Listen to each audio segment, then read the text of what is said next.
Hello, Mark. Joe, how are you? I think you know the answer to that question. I know, you're by now. always good. Yeah. You're a very steady state that way. Knock wood. Yeah. Yeah. So I've been thinking a lot about art. As you should. Because, this podcast makes me think about art a lot in many different ways. And so I was wondering, like, in terms of visual arts, we haven't done too much on visual arts yet, but we've had a few. Yeah. Actually, it was interesting. Some of our really early guests wanted to talk about visual arts, paintings mostly. Yep. And then we've gone everywhere else since then. So I was going to ask you, do you have a favorite gallery that you like? Oh, yeah, of course. Yeah. Okay. Well, good. Can you tell me what that is? Well, it's related to a question that you asked before, which is, did I like surrealism over, and then right. I mentioned Salvador Dali. And and my favorite painting in all the world is Salvador Dali's Santiago El Grande, which just happens to be down the road in the Lord Beaverbrook Art Gallery in Fredericton, New Brunswick. Okay, that's great. Yeah. And they have other great paintings as well. They actually have the original there? Yes, they do. Yeah. Wow. The story goes he was going to give it to a church, I think, in Spain. And then they said no for some reason. And it was, it's this huge, enormous painting. And he painted it from a perspective that it was supposed to be above the altar. So that when you're looking at it above the altar, it showed up a certain way. And then he wound up not displaying it there. And now it's on the main floor, just inside the entrance of the Lord Beaverbrook Art Gallery, in exactly not the right place for the way that he painted it.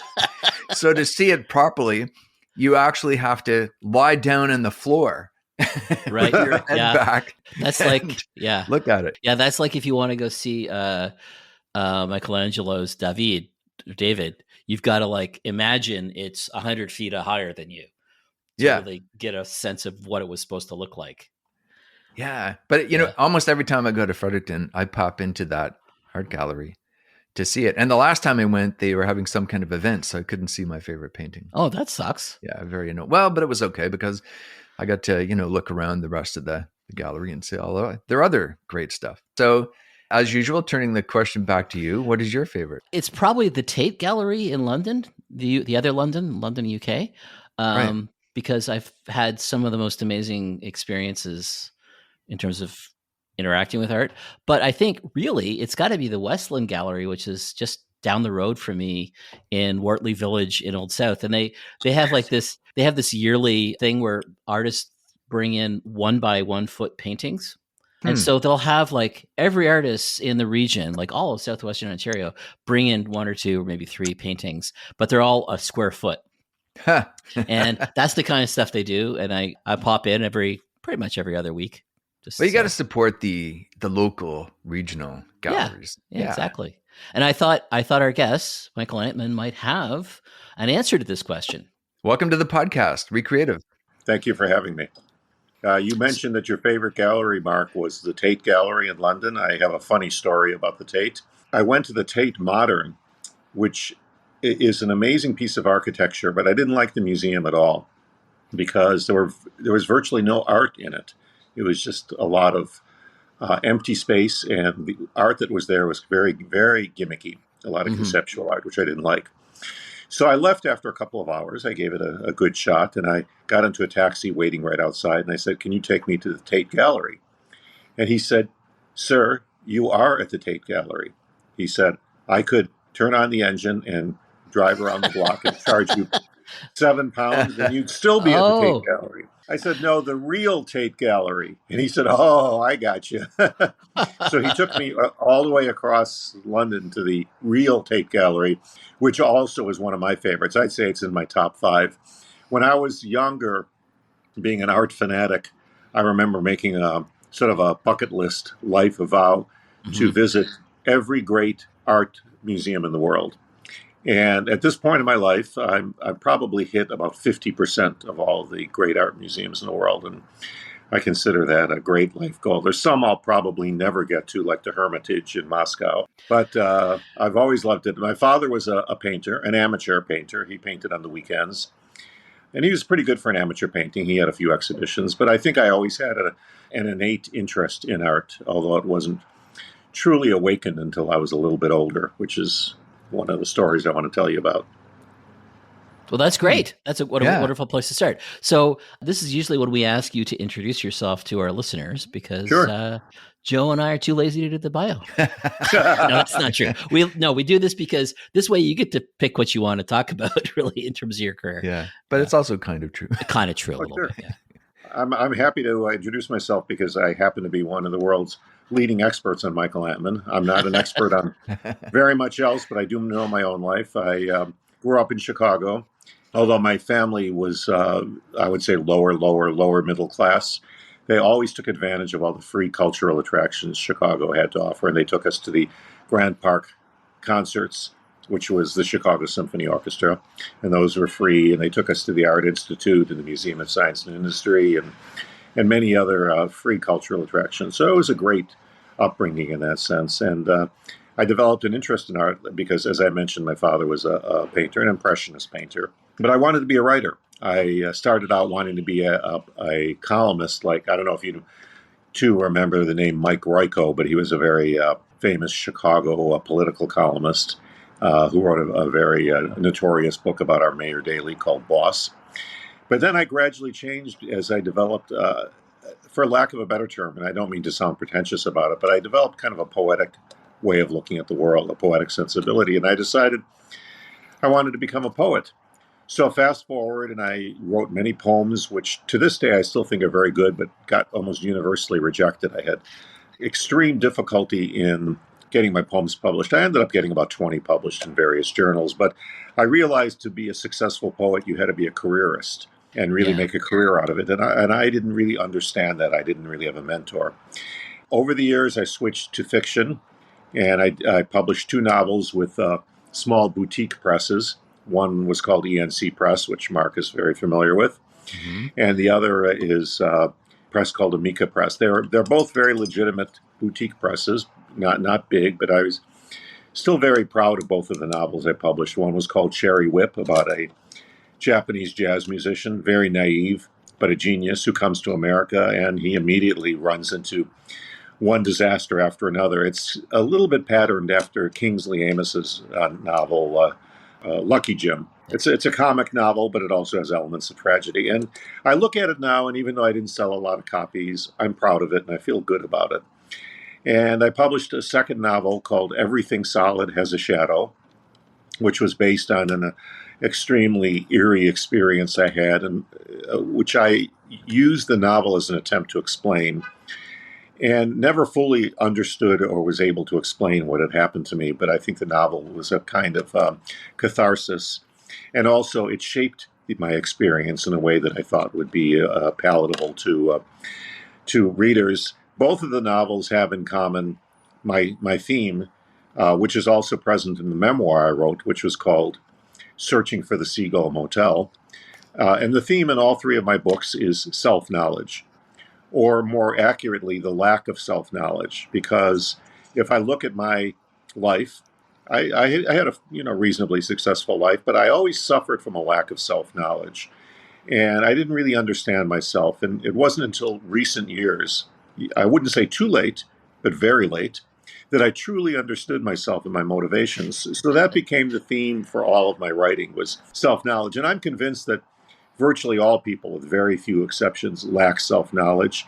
And they lack it to such a degree that they don't even know that they lack self-knowledge. It just doesn't even occur to them that that's an issue. And because I discovered myself extremely late, I still, to this day, at my advanced age, still discover new things about myself all the time that explain some of the stupid, irrational, and embarrassing things I did when I was younger. Yeah, why did I do that? I go, oh, that's why I did that. That's why I acted that way. And in some cases, in retrospect, I realized that I acted in a smart way, but I just didn't understand why I was doing it or that it was smart. I just had an instinct or a gut and I followed it. In other cases, I did things stupidly and it wasn't helpful because I didn't really understand the impact of my childhood and the impact it had on my psychology. So I'm absolutely fascinated by psychology and human behavior and motivations. In addition to my 3 books, the Memoir, by the way, was never published. I found a big New York literary agent who was thrilled with it. She said, "This is going to sell. It's going to be a bestseller." I was so excited. When she called me, I was in a Starbucks, and I literally bought drinks for everybody in the Starbucks because I was so excited. I said, I'd Why always not? wanted to say drinks on the house, and I did. And everybody took me up on it and bought very expensive frappes and cappuccinos. But she wasn't able to sell it, so that book remains unpublished. In addition to the three books and the poetry that I wrote when I was younger, I'm also was a book critic for many, many years. Published, well over 100 book reviews and pieces of literary criticism, and more recently have been a theater critic, which I've absolutely loved, and I've done that for a couple of years. And I've gone back to writing some poetry, and I've also written many, many essays, and I continue to write essays. And I would say that all the writing gives me tremendous satisfaction. I've outgrown my younger sense of frustration that I wasn't selling a lot of copies or getting a lot of readers. I wouldn't say that I do it now just for my own satisfaction, although there is a great deal of satisfaction in writing something I think is good. But if I have even one person say, "Wow, I really loved what you wrote," or "That really resonated with me," it makes it all worthwhile. Yeah. So I continue to be a writer at this point in my life, and I'm working on a new major novel that I can't really talk about, but it's a huge undertaking, and I'm very excited about it. And I write a lot of smaller things as well. I'm also, in addition to all that, an amateur photographer. I posted over 4,000 photos on Instagram. I don't pretend to be professional or at the same level I am as a writer, but it's a great hobby, and it also helps me satisfy my interest in the visual arts. Since I never had any talent as a painter like my father did, photography is sort of a way of Yeah. looking at the world visually. If I may say, I love Cherry Whip. That's the Thank first. you. Yeah, that's we're alma mater of ENC Press, both of us, and I think your book came up before mine did. I think it was the year before, and I was just like, wow, that's just a beautiful. It's funny too. Like there's really lots of laugh out loud moments in the book, but it's just like the poetic side of it. I really resonate with what you're saying. It's like, okay, yeah, this guy clearly wrote some poetry before he wrote this book. Yes. Because there are some Well, observations that are poetic that's how I would describe them. Exactly. Yeah. Now, you well, said that book is out of print? It's out of yeah, it print. just Yeah. went out of print about 3 months ago, Yeah. and I have to give a lot of credit to the publisher because she Yeah. kept it in print. Olga Gardner Galvin, because she kept it in print for, let's see, I published it in 2004, so almost 20 years, and that's pretty good for a small boutique publisher to keep a book in print that long. I got all excited about 6 or 7 years after it was published because a movie producer optioned the rights to it for a movie, and I, of course, had stars in my eyes and was all excited. Then the producer came up to me and said, "Hey, in order to buy not the rights, but the option for the rights is going to cost me $500." And I said, "Okay." And he said, "Well, I don't have $500. Can you lend it to me?" You know So what? that I was my worked. first clue that he was not a serious producer. Yeah, So I lent yeah. him $500, and he never not only didn't produce the movie, he never even made any effort to raise any money to produce the movie. But to his eternal credit, he eventually paid me back the $500. So I guess Oh well, that's that's something. good. Yeah, That's a that's good There you something. story. go. Yeah. So do you now have the rights to the book, and do Yeah. you plan to republish it, or? Well, I don't know. I'm not sure. I'd rather focus on the future. I retired a couple of years ago. I spent 44 years in marketing. In the last 13 years, I was the chief marketing officer for a big company, a Fortune 100 company, and that was very demanding and stressful, although I loved my job for the most part. But, I was immersed in marketing, and I didn't do, although I did write all three of my books during that time period when I was in marketing.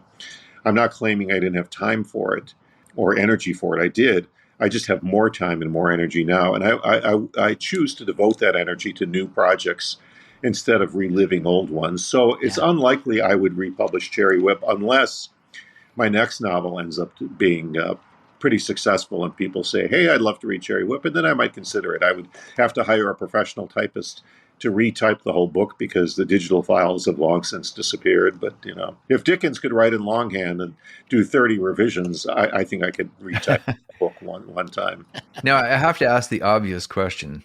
Did your marketing experience help you sell books? Not really. I thought it would. But it really didn't. And book marketing is a beast unto itself. My area of specialization was primarily business-to-business marketing, financial services, high-tech, healthcare. And the degree to which it was applicable to book marketing was about 0.5%, one half of 1%. So I did a tremendous amount of marketing. And when I look back at it, I'm very happy with the ads that I ran and the PR that I did. And when I was marketing Everything Solid Has a Shadow, the PR firm that I used at my company, they made a lot of money off of us. So they offered to do the public relations for me to market the book, to help me get reviews. And I thought, they're one of the top PR firms in the country. They couldn't possibly do anything but a banged up job. And they did it, of course, because they wanted and valued my business. They were afraid I was going to fire them at any point. Didn't never occur to me. They were the ones who offered to do it. And I said, sure. Resulted in absolutely nothing. And I don't blame them. I think I came to understand, and they came to understand, that book marketing is a vastly different creature. It's just a totally different animal from other types of marketing. And it's very, very difficult. If I could give one lesson to anybody listening to your podcast who's trying to market a novel, it's this. I would look at it the way you build a fire. I always assumed that the way to market a book was to do some initial feelers, reach out to friends, get them to post Amazon and Goodreads reviews, then do some PR, try to get some professional reviews, go to Kirkus, get one of those Kirkus reviews you pay for. And then, over a course of a year or so, just do everything you can think of. And that was totally wrong. That's the equivalent of trying to build a fire by putting some newspaper at the bottom of the grate, lighting it, waiting until it burns out, then adding some kindling, lighting that, waiting until it burns out, etc. The way to do book marketing is to do everything all at once in a concentrated burst, maybe a month or two before publication and a month or two after publication. You pile the newspaper, the kindling, the tinder, and the logs in the grate all before you do anything, and then you light the match. And if I had only known that, instead of stretching it out, I would have been much more intensive in the first few months.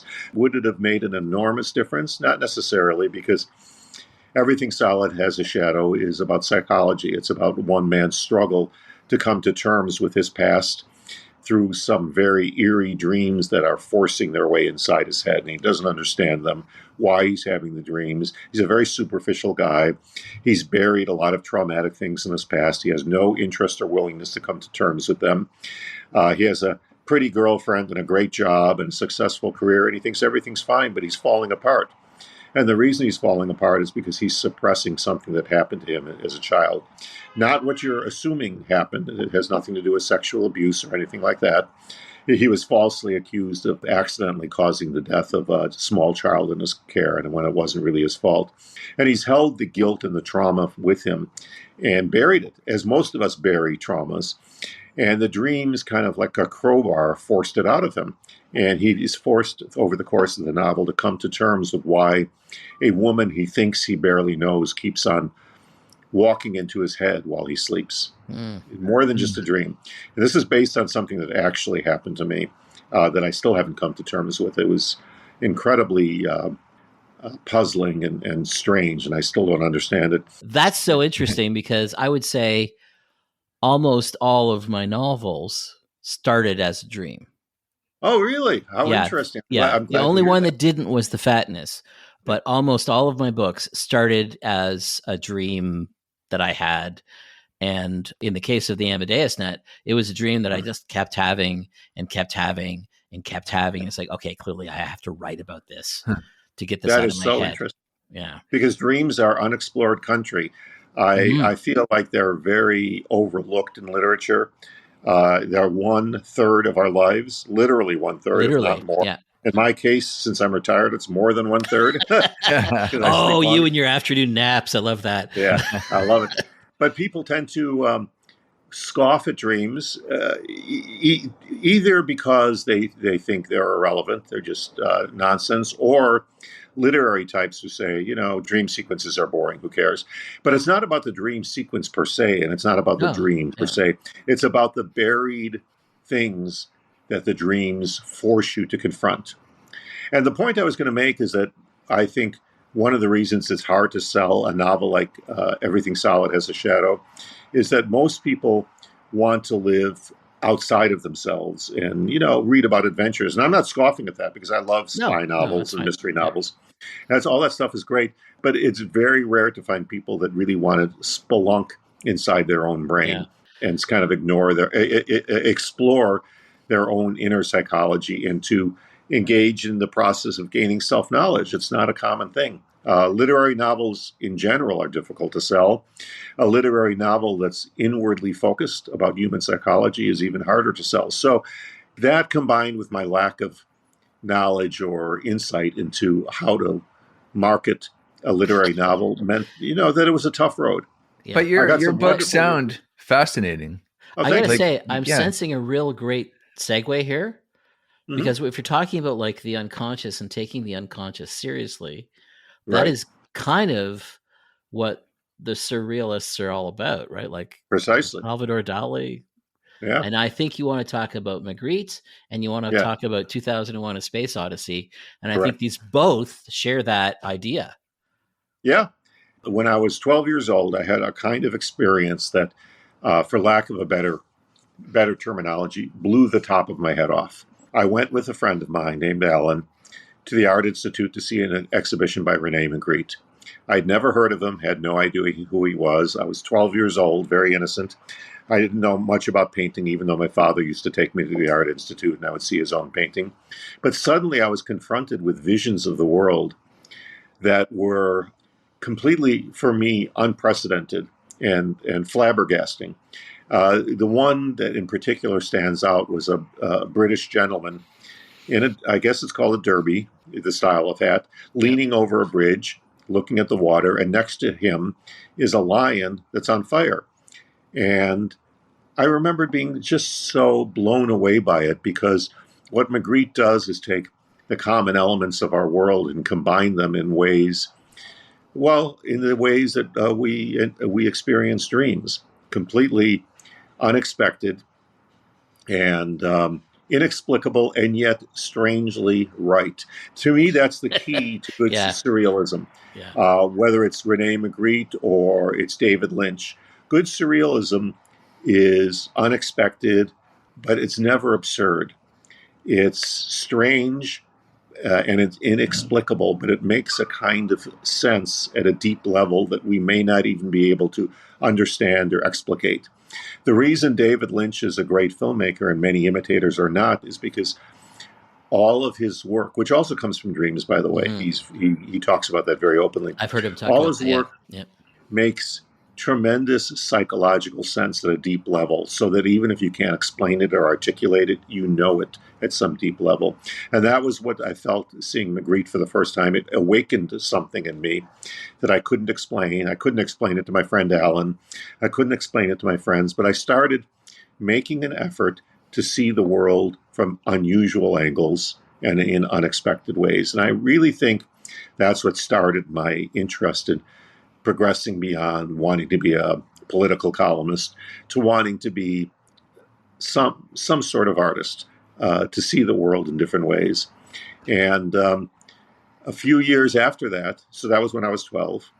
When I was 15, I went with some buddies to see 2001: A Space Odyssey. Back then, before the internet, there was no buzz about it, no news. You didn't read anything online about people quibbling about the casting choices or, is it going to be true to the novel, although the novel appeared at the same time. But we knew nothing about it, is my point. And again, I walked out of the theater, with my head blown off. I walked around in a daze to such a degree that I remember a friend of mine saying, "Are you all right?" And and I really wasn't. I mean, Yeah. it just flabbergasted me. And again, here was something that opened up a world to me that not only I didn't know, but a world that I couldn't even conceive could exist. And here it was in front of me through the genius of Stanley Kubrick, one of our greatest film directors, along with David Lynch for that matter. Yeah. And 2001: A Space Odyssey is not precisely in the same category of the exploring human psychology, because Kubrick was not that interested in humans, to be honest. But nonetheless, it did hit me at a very deep psychological level, and I became obsessed with it along with my friend Barry. And we ran out and bought, of course, we bought the novel, and we bought a paperback called The Making of 2001. And that itself was revelatory, reading The Making of 2001, because it helped me understand, as a naive 15-year-old, that great art, and in particular great art that seems completely dreamlike and eerie, is nonetheless the result of craftsmanship, hard work, tremendous amount of thinking through what works and what doesn't work, and craft, just craft. Can you explain, because I'm not sure that everyone will know that the movie was a co-creation. So Correct. Arthur C. Clarke, very famous science fiction writer of his era, was working with Stanley Kubrick working on the story kind of at the same time. So Kubrick was working on the movie, he's working on the book, they're working back and forth, they're spending lots of time together. Can you explain more about what that was like? Do you know anything about that? Yeah, I remember reading the book, and I don't remember exactly how long after the movie I read the book. And I remember reading the book in quest of answers, quote unquote, to the enigmas and anomalies. By the way, that movie taught me the word anomaly, because remember they talk about finding the lunar anomaly. There's an anomaly on the moon. Yeah. There's an anomaly on the moon. There's another one now it's a Titan. It's Titan, right? Yeah. Yeah, it's Titan. Yeah. So I read the Arthur C. Clarke novel in search of answers to the enigmas that the movie presented, and it taught me two things. One, there were some very interesting, illuminating answers to things I didn't understand. But two, to some degree, it didn't matter, because it didn't in any way, vitiate the impact of seeing the movie and knowing what the Sentinel was and why it was planted there and what its purpose was. Yes, it was extremely interesting. And by the way, I had been reading science fiction ever since I was a little boy. I always loved it, especially science fiction short stories. And the stranger, the better. I loved Clifford D. Simak. I don't know if you're familiar with him. Oh, yeah. Yeah. He specialized in writing about aliens that were very alien, so to speak. So completely different from what we could imagine. And he himself was a kind of a surrealist. And one of the things I learned was that finding out the answers is helpful, and I don't have an issue with it. I don't have a problem with spoilers either, for that matter. But it doesn't in any way, to me, diminish the experience of the strangeness itself. And I need to emphasize that not random strangeness, not absurdity. I've always hated absurdist literature, by the way. I can't stand it. Strangeness that makes an inexplicable kind of sense, in the same way that our dreams do. We wake up and we have a mood and a feeling, and we know we've been changed in some way, even if we can't articulate it. But now, okay, so why have you chosen Magritte in 2001: A Space Odyssey, saying that A Space Odyssey is not surrealistic? Right. Well, it is to a degree. The end it is a bit. But so is that the connection, or is there a deeper connection for you? No, the connection between the two, the reason I raised both of them as the subject matter I wanted to discuss, was that both those were the two formative experiences from an artistic standpoint of my childhood. The two things that took the top of my head off, that made me go, wow, and there's more to the world. There's more to the universe. There's more out there. I spent my childhood, as I mentioned, reading science fiction and reading comic books, watching television, and playing sports from sun up to sundown. That was my entire childhood. And all of those were, very pleasant things. They were a great escape from home and from school, neither of which I liked. And they were all wonderful, but they didn't transcend anything. These two experiences were the two things that helped me to transcend and to recognize, more importantly, to recognize that it's possible to transcend your own existence, and by writing something good, help other people transcend their existences. And to me, that's what art is all about, is taking your consciousness and communicating it or transporting it or conveying it to somebody else's consciousness and helping them feel transformed. Magritte Now did you that to me, and I'd love to do that to somebody else. now you alluded to another, and I'm leery of getting into painful or dangerous territory here, but No, you that's fine. alluded to another experience that that your second novel was Yeah, basically based on, and so Magritte in 2001 were not that experience. That was a different no, experience. there's a different one. Yeah, and that's fine to ask about it. It wasn't not in any way traumatic. It was just deeply. What's a word that's stronger than puzzling? Whatever that word is, that's what it was.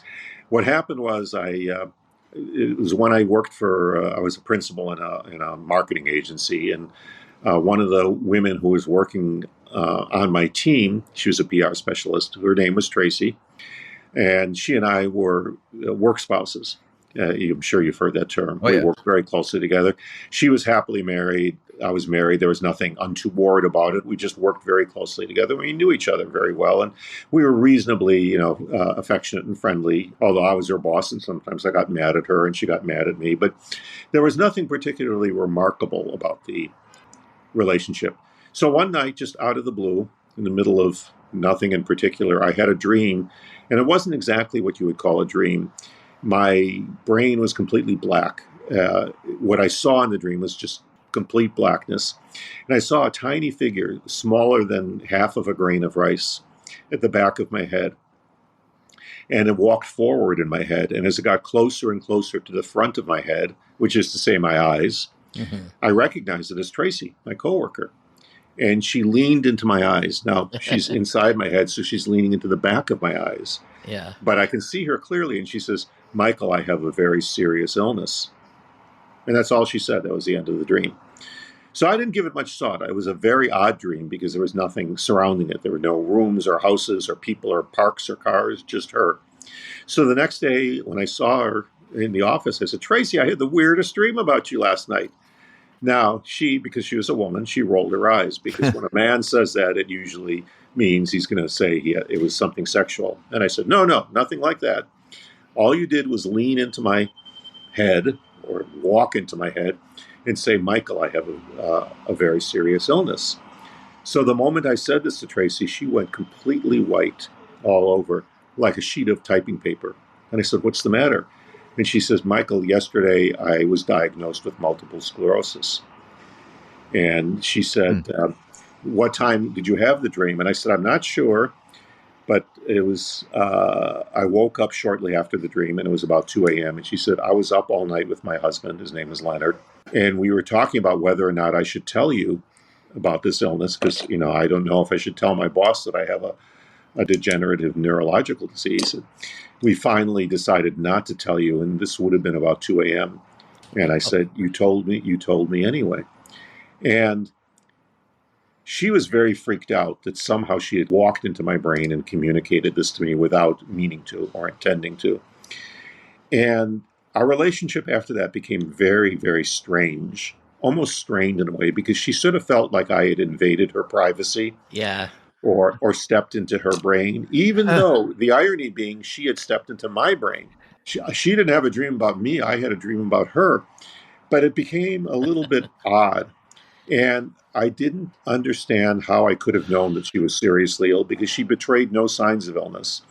She wasn't showing any of the signs of multiple sclerosis in a visual sense. I would have had no way of knowing whatsoever. But somehow I knew.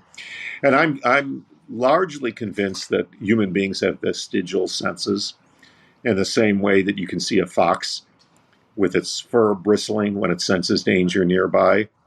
Yeah. I use the analogy in my novel of if you've ever played this game as a kid where someone takes a very sharp knife and holds it to the bridge of your nose without touching anything, but just a millimeter away and the minuscule hairs start bristling. There's no question that you ignore your own instincts at your peril. Absolutely. Because Absolutely. we have been evolving for hundreds of thousands of years, and we have these highly evolved instincts which we don't understand, but they are there. Absolutely.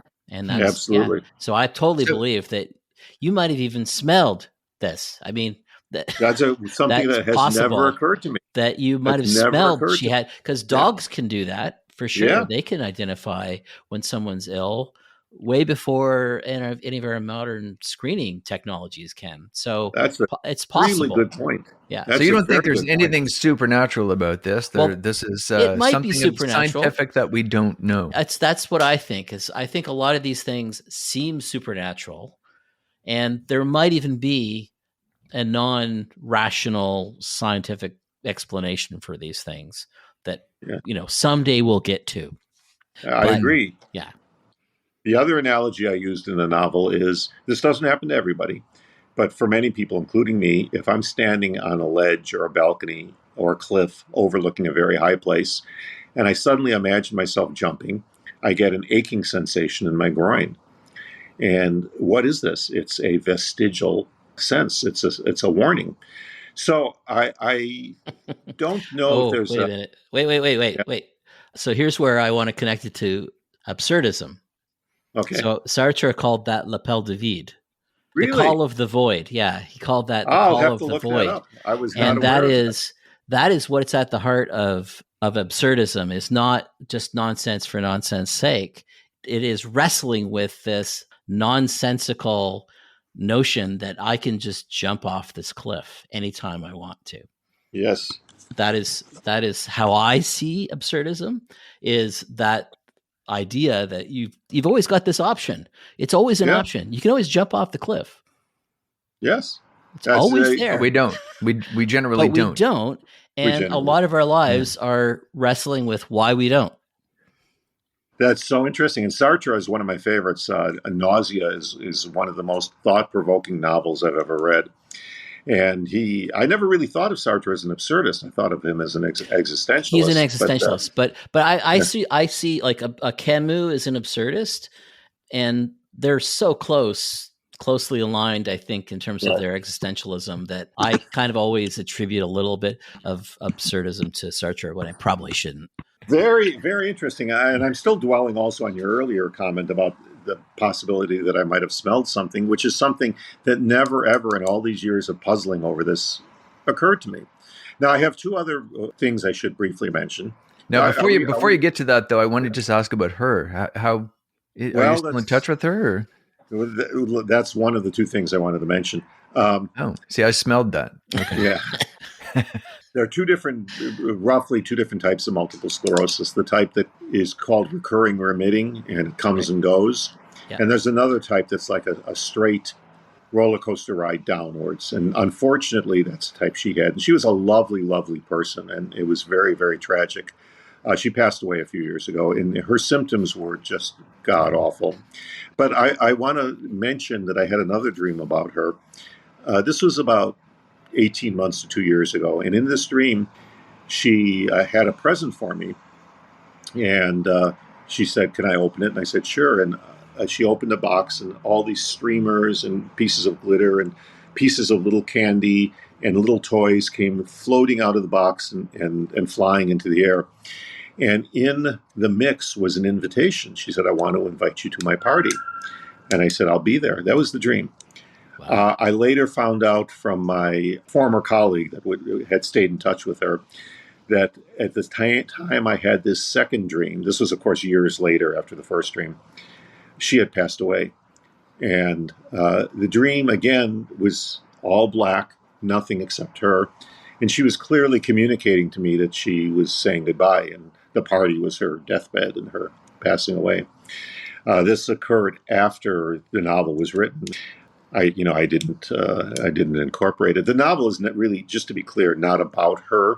I took this incident as a nugget for a much broader story. Yeah. That's really kind of a love story and a romance. And I turned the illness into something much more severe, if you can imagine, called ALS, or amyotrophic lateral sclerosis, Lou Gehrig's disease. And it's a love story and a romance, but it's about an emotionally constipated man. That's the thing that it had in common with reality, because you could argue that's why I had these dreams, because I wasn't in touch with my feelings on a day-to-day basis. The second thing I want to mention is that when I was writing the novel, I wanted to make sure I got the details right about ALS.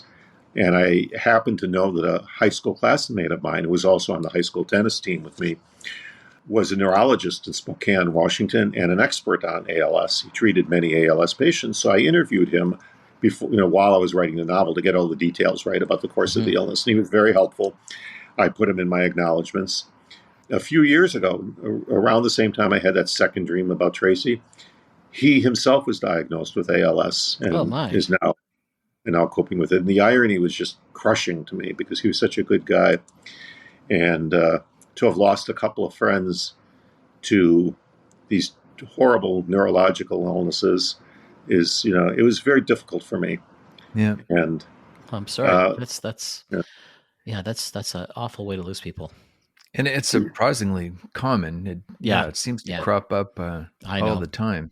But the novel, deliberately, because I don't like writing books that are without hope, the novel itself, although it can't possibly be hopeful in a sense because the woman has ALS, it has a very hopeful and beautiful development or twist in it that is medically extremely rare, but definitely possible. And I think that twist at the end is what really makes the novel and kind of rescues both the male protagonist, the one who has the dream, as well as the woman he has the dream about. The book itself is much more complicated because before he can come to terms with his own constipated psychology and his own understanding of why this woman is appearing in his dreams, he first has to work his way through his current girlfriend and then another girlfriend. The other one was the little girl that he was with when they accidentally let the little girl's baby sister die. He has to work his way through these other relationships before he can even reach a point of coming to understand himself or what this third woman means to him.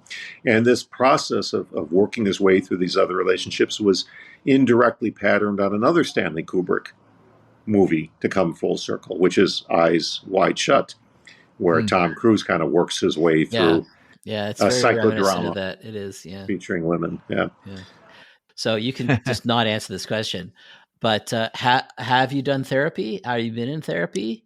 I should tell you that I will answer any question on the world, no matter what topic, or no matter how. I've been in therapy now for the last 3 years, and I'm like, these are some of the things that you figure out when you have someone you can bounce these ideas off of in a place where you're not going to be judged. Absolutely. Yeah. The answer to your question is I worship psychiatry. I've actually been to one psychologist who was okay, but to two psychiatrists that were just brilliant men, brilliant. And they took conundrums and puzzlements that had been plaguing me my entire life, and like a hot knife through butter, they immediately cut to the essence of what was bothering me. Both of these men were amazing, and both happened to be gay, and I kind of suspect that they might. I'm not gay myself, but I admire gay men because I feel that for some reason they have more psychological insight into people than straight men. I could speculate as to why. I don't really know the reason why. But both of these men had that in common. I wrote a fictionalized version of the second psychiatrist in Everything Solid Has a Shadow. He was incredibly eccentric. Eccentric isn't a strong enough word for it. He lived in the real guy or the fictional character? Both. Okay. I had to scale the fictional character back a little bit because no one could possibly believe how eccentric he was. No one's going to believe it. You walked into his place and you needed a gas mask because he had so many cats, and that the place just had an overwhelming fog of cat stink. And he smoked cigars obsessively, like Sigmund Freud did, one right after the other. And his place he was a not just a collector, but a hoarder. He was a severe hoarder. And to tell you how good he was and how brilliant he was, none of that bothered me because of what he was able to tell me about my life and my problems and my issues. I'll give you one example. Beginning in my early 20s, when I started my business career in marketing, if I had called a colleague or an attorney who was, vetting one of the pieces I was working on and they didn't return my phone call, what happens to most people when they don't get a phone call returned? They get irritated, right? I got to get this job done. He won't get back to me. It's annoying. Not me. When someone didn't get back to me, I would become homicidally enraged. And Oh I would wow. have fantasies about Oh my god. strangling this person slowly. Now, just for the record, I'm not a murderer. I'm not a murderer. I never did Okay. kill anybody, but I would have fantasies about it. And in my 20s, when I was dating, if I was ghosted by a girl, or a girl didn't call me back after the first date or the second date, I would also become, in those cases, it was a different feeling. I become incredibly depressed and bitter, and it was unnatural. Even at that age, I knew that my reaction was extreme and unnatural. I would walk around in a funk for months if someone canceled a lunch date and then never called me back and remade it. And I knew something was wrong, but I had no idea what it was. And I would go to other people saying, "Doesn't that get you enraged?" And they would go, "Oh, well, I guess. Maybe, it's not that bad." So I talked to this psychiatrist, and I was explaining to him, and he immediately identified the reason for these feelings. When I was a child, my mother had a habit of suddenly and abruptly stopping speaking to people. She didn't talk to my father for 7 or 8 years straight. And for 7 or 8 years living at home, it was always, "Michael, will you tell your father I need the car this weekend?" And my father would say, "Michael, tell your mother she can't have the car." And they Dear would God. conduct fights through me and through my two siblings as well. And my mother also would frequently not speak to me. All of a sudden, I did something wrong, or either really wrong or imaginarily wrong, and she would stop speaking to me. And she was a borderline personality. In addition to not speaking to me, she would often go into these terrible funks. And I remember distinctly as a child that when she would wake up in the morning, I would examine her face like this. I would look into her eyes just to determine what kind of mood she was going to be in that day, and whether she was going to be yelling at me all day, acting irrational, or whether she was going to be, kind and loving. And the psychiatrist says, "You mean you never made this connection? This is why when people don't respond to you, you get so upset?" And I said, "No, I honestly, it never occurred to me." I'm a typical novelist in the sense that I do think I'm very insightful about other people. And Exactly. Yeah, yeah. But you did not react with the same rage to her. no, why? Because she was the one that was raising me and providing food and clothing and shelter. So I didn't Yeah. have You can't the have rage to freedom her. Yeah. to become enraged. And now I didn't know this. I didn't consciously say I'm angry at my mother, but I can't say anything because Yeah. when you're a child, you don't think these things through. I just was afraid and intimidated to say anything to her, like, "Mom, can you please speak to me? Mom, can you please tell me what's on your mind?" No, children don't think that way. No. They're like goldfish in a bowl, that they don't think about the water. They're just existing. Now I have to ask as well. So Yeah. you're a psychiatrist who was brilliant, but there Yeah. there seems to be an element of physician heal thyself. Yeah. So he clearly had Yes. issues with Same the problem hoarding that and all whatnot. novelists have. It's like they can insightful Yeah. at other people, but not themselves. Couldn't agree more. Although what he would say was, and I remember him distinctly saying this, is that I revel in the freedom to do and be exactly what I want to do and be, and I don't care what anybody thinks. And I think this was an outgrowth of him being gay, and he decided if he wanted to have 13 cats in his apartment and smoke cigars obsessively and wear spangled suspenders and have 12 fountain pens in his pocket and all of his other weird eccentricities, he was like, "If you don't like it, tough shit." I do think that I have great insight into other people. I look at them closely and I know what motivates them. Yeah. I just had a blind spot when it comes to myself. It's no different from the way we can't, unless we're using a mirror, we can't see our own nose. We can't see our own face. We have to look in a mirror, and the psychiatrist is that mirror. They're the So one. okay, so a few questions around that. Sure. Why must we know ourselves? So Socrates obviously said that. It appears on the surface to be a laudable thing, but do we really need to? Because there are an awful lot of people, like you said, who go through life without a clue Right. about why they're. And I know this is presented as a bad thing because then they don't understand their motivations and they can't maybe successfully negotiate the world. But is it really a bad thing? Maybe it's a Yes. good thing in some instances. I would say very rarely. I've known a few and very few genuinely non-neurotic, happy people who clearly didn't spend a lot of time dwelling on themselves and who they were and where they came from. I have known far more people that were alcoholics, drug addicts, gambling addicts, sex addicts, deeply unhappy people, people who are drifting. I have two friends in particular I want to point out, both of whom former friends, who deliberately destroyed their lives. In one case, he explained it to me as, I want people to feel sorry for me because when they do, then it'll be like my mother taking care of me when I was a little boy, and then I feel warm and taken care of. And that was a form of self-knowledge. At least he acknowledged why he was destroying his life. But it took him many years to acknowledge this, many, many years of terrible bankruptcies, divorces, being fired, etc. And I had another friend whose life was just unbelievably tragic, and she had a need to define herself as a loser and as a sad person and a person who was not made for this world and destined for another world, which is a form of suicidal talk. Mm-hmm. So I absolutely do believe that these people could have and would have benefited from going to a psychiatrist, gaining self-knowledge, better understanding what motivated them, and they could have been happier. And I also used to work in a mental hospital.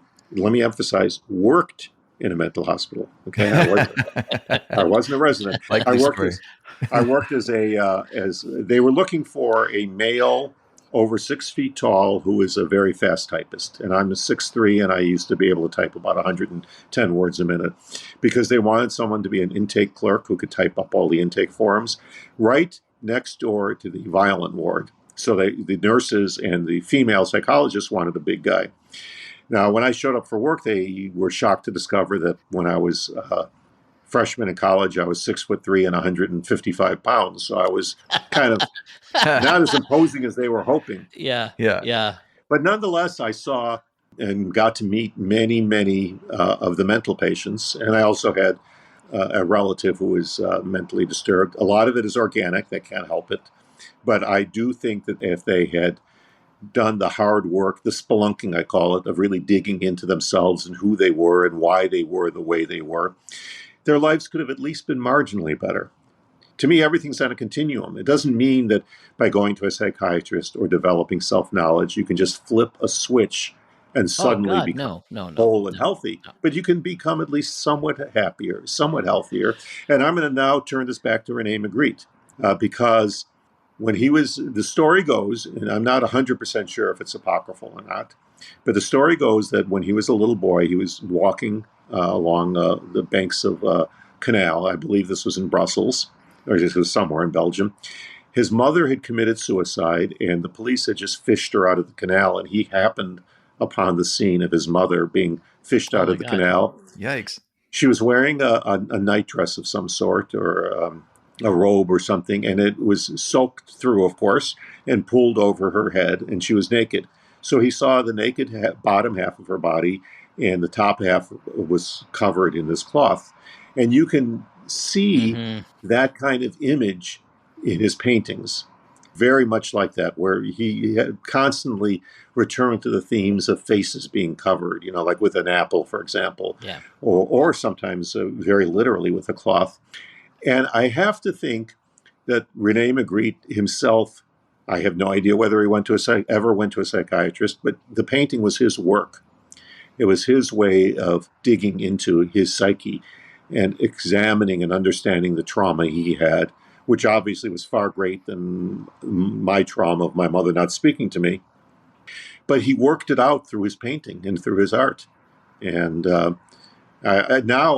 has never even occurred to me. I wonder if one of the reasons that he resonated so strongly with me when I was 12 years old is because I saw something in his paintings that resonated with my own childhood and my own experience. And I would contest that his trauma was worse than yours, because his was no, you can't was very powerful, very intense, but and I get the actual incident was brief, and I suppose the repercussions later on, but you had to deal with this borderline personality probably for years, which I can only imagine would have been extremely difficult.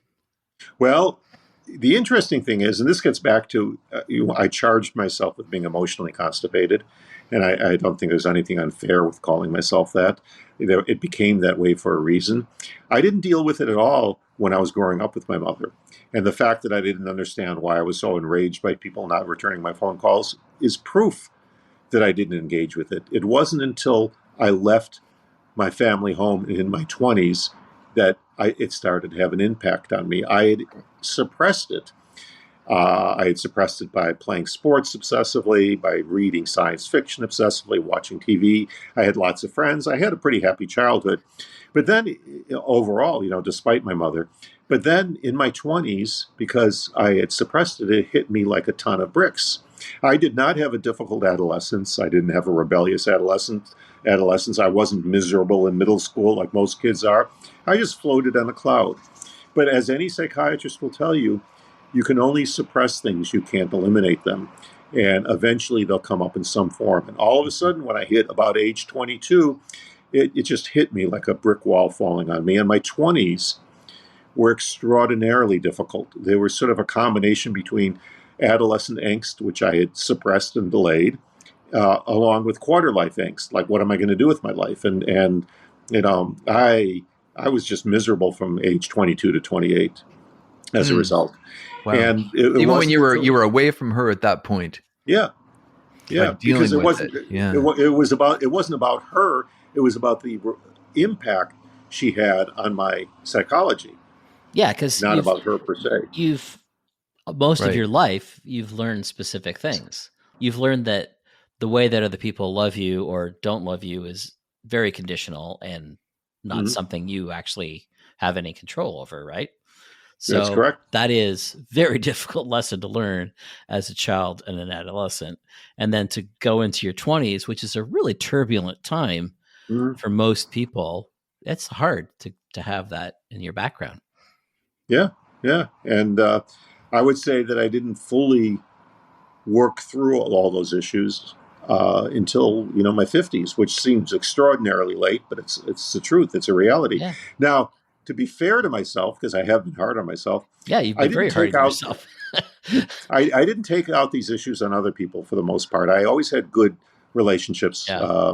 with my girlfriends. I've looked fondly on all the girlfriends I had. I had good friends. I had a steady jobs. I had a good career, and I was very self-controlled. And all of this was a good thing. I'm not saying there was anything wrong with that, but self-control and suppression comes at a price, Mm-hmm. and eventually it comes out one way or another. I remember reading a memoir. I used to review books for many, many years, and I wrote a column about the art of the memoir. And I read one memoir in which a guy recounts stripping off all of his clothes and running naked down the street and screaming and trying to get hit by cars. And I remember in my review of the memoir saying that that was the most inconceivable thing to me because I never did anything that was uncontrolled. And I couldn't imagine, no matter how agitated or upset I was, ever doing anything like that, which is a good thing because I wouldn't have wanted to be arrested or gotten hit by a car or humiliated myself. But it did come out in a different way. I became excessively controlled and deeply frustrated in an internal sense that only I knew of. All my friends thought I had everything together. They had no idea about any of this because You fooled Well, them. You can fooled you them. can you elaborate then on what was bad yeah, about that? it was mostly not bad. I mean, it allowed me to have a reasonably successful career in marketing, and I did have good relationships. I had marriage issues, which I won't get into, but for the most part, I did have good relationships and good friends. So I would say at 75% it was positive. But at the same time, it was also true that I had trouble absorbing, understanding, and responding to hurts and slights. And that caused me to have a lot of unnecessary, hurt feelings. And it probably also caused me not to relate as openly as I should have to other people. Did you have problems on the other extreme? Experiencing joy. No, thank Yeah. thank God that was not an issue. Yeah. I always had a tremendous ability to experience pleasure. That's great. Um, And pleasure, Well, I I don't said just mean joy, it. not pleasure. But anyway. You're right. Those are two different Yeah, things. yeah, Those are two different things. yeah, There's happiness, there's pleasure, there's happiness, and there's joy. yeah, There's joy. There's all three of those things. My emotional control did not prevent me from any of those three things. And I yay, feel that's very great. fortunate about that. And I think the reason was that I did at least have the artist's openness to the Yeah, world. And I took tremendous pleasure in the smallest of things, discovering a new food. My very first day in a dorm at college, I was so excited I was jumping up and down like a 5-year-old because of all this food. And my friends were like, this food is shit." And I was like, "No, it's wonderful," yeah, because my family didn't believe in cooking. But little things, and visually, I took tremendous pleasure in just very common sights that other people would overlook. And that's what my photography is about. If you look at my yeah, Instagram photography, yeah. I it's have about seen that. seeing. It's true.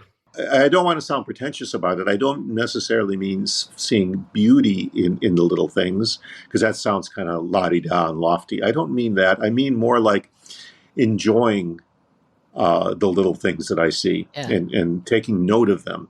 And I, in my novels as well, I try not to expend an excessive amount of time focusing on small details. They always have to have some kind of meaning to the story. The story is what propels it, and the characters propel the story. But in the course of that, I do populate my novels with these little moments that I find, precious and beautiful in one way or another. And to me, that's an important part of constructing a novel, is finding these moments. Thank God I do have that yeah. capacity. I'm really glad to hear that. And actually, I'm not surprised because no one could write as beautifully as you do if they didn't experience joy. Well, thank you. So That's it's a not very, surprising. very kind compliment. Now, to what extent have you learned about yourself at this point? Is there much left to uncover? I'm at 87% right now. Congratulations. Thank you. I Well don't know done. if I'll ever reach 100%, but I'm pretty close. I would say when I was in my 20s, I was at 13% or Yeah. something like that. I just drifted along. I existed. I knew I had appetites. I wanted good food and pretty girls, and I wanted to travel, and I wanted people to like me, and it was all. And I'm not saying that I was an entirely superficial person, because I loved great art. I read novels, and I loved painting, as you know, and great art and great music, both popular and classical, and the movies and the theater. I was actually very obsessive about. I had an early form of FOMO, fear of missing out. I wanted to see every movie and go to every play and try every new restaurant. So I did want to experience things. I'm not suggesting otherwise, but I was kind of floating along the surface in a psychological sense in terms of really engaging. And, it's a little difficult thing to describe, but I found myself becoming a somewhat standoffish person, I guess is the best way to describe it. I often had the experience of being with a woman, even if she was younger than me, and having this sense that she was more mature than I was. And I've always preferred women to men anyway, but I always had this sense that they were more mature. And I think that had to do not with my life experience, not with my career. I was, reasonably successful, not with my writing, but just that I didn't have that same ability to psychologically delve into myself and others the way that they did. Your lack of success, as you put it, in writing, did that bother you, or had you acquired sufficient self-knowledge by that point to deal with that? Yeah, I would say that in my 20s, I was filled with rage. I even wrote an essay about it called "Poetry, Patience, and Rage," to discuss the whole issue of, getting rejection slips and how you react to it. And I reacted very, very poorly. I would crumble up the rejection slips, fling them against the wall. I had extremely high self-esteem, and I thought my writing was great, and I couldn't understand why others didn't immediately say, "Not only are we going to publish this poem, but we want to devote a special issue to you. Can you send us 20 more poems?" I Yeah. had very unrealistic expectations. I dealt with it very poorly. If other people critiqued my writing or criticized it or didn't like it, I didn't lash out at them, because that just wasn't my style. I was too controlled. But I went inward and became very depressed and frustrated that people didn't see my great genius. I was deluded. I think is the best term for it. Even though I was a good writer, and I still to this day think the writing I produced in my 20s was good, I was still deluded because I didn't understand how much hard work and careerism went into becoming a successful writer. I was skating along the surface again, thinking, oh, I just have to throw myself out there into the void and someone will recognize I'm great and publish it. So it was very bad. I gave up writing for a number of years. When I went back to it, I did make a tremendous discovery that helped me a lot, which is that when you write a book, and if you're able to find an agent, and I was fortunate enough to find some agents, the rejections become vastly less painful because the publishers are so much more professional than the editors of literary magazines. Literary magazine editors, I didn't realize, they're just a bunch of kids. They're college kids, and they don't know very much. Sure, a lot of my stuff might have been rejected for good reason. A lot of it may have been rejected arbitrarily, or they just didn't read any of it because they had too many submissions, and they just automatically send out rejections. But a lot of it might have been rejected because these people knew very little about literature or what it was they were reading. But publishers, they know their stuff. They're professionals. They get paid to find good books. So even when my memoir, which made the rounds of all the major publishers, even when it was rejected, it was always accompanied by a thoughtful letter. And the letter said, here's why we don't want to take this on. And that made me feel good because I realized that it wasn't the rejections that bothered me. It was the not being listened to that bothered me, not being taken seriously, not being responded to. And so when these publishers responded to me and gave me reasonable explanations, I was mollified. I was like, okay, that's reasonable. I'll move on to the next. And what helped even more is that there was a common thread in nearly all the rejections of my memoir. They all used the same code word, which was, it's too quiet. And beautifully written, but too quiet. And my agent, who was a very savvy woman who has represented a lot of great authors, she says that's a code word that means there's not enough sensationalism in it. There's not enough sex and violence and misery and suffering. It was a comic memoir. Yeah. And I said, okay, I understand that. It's reasonable. So yes, at this point in my life, if something gets rejected, I've totally come to terms with it because I only submit books. I don't bother with literary magazines. I have not, as a matter of policy, submitted to a literary magazine in a good 30 years because I know it'll just piss me off. So I focus only on books now. Books and reviewing. I do a lot of reviewing too.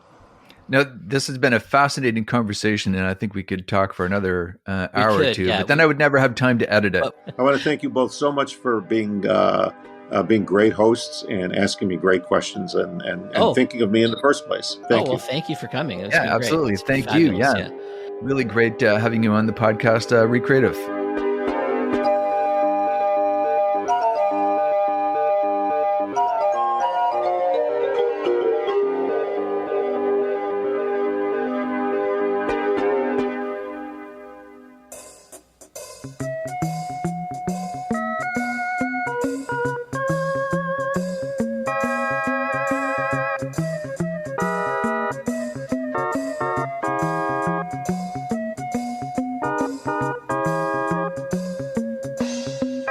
Recreative is produced by Mark Rayner and Joe Mahoney. Technical production and music by Joe Mahoney. Web design by Mark Rayner. Show notes and all episodes are available at recreative.ca. That's re-creative.ca. Drop us a line at joemahoney@donovanstreetpress.com. We'd love to hear from you. Thanks for listening.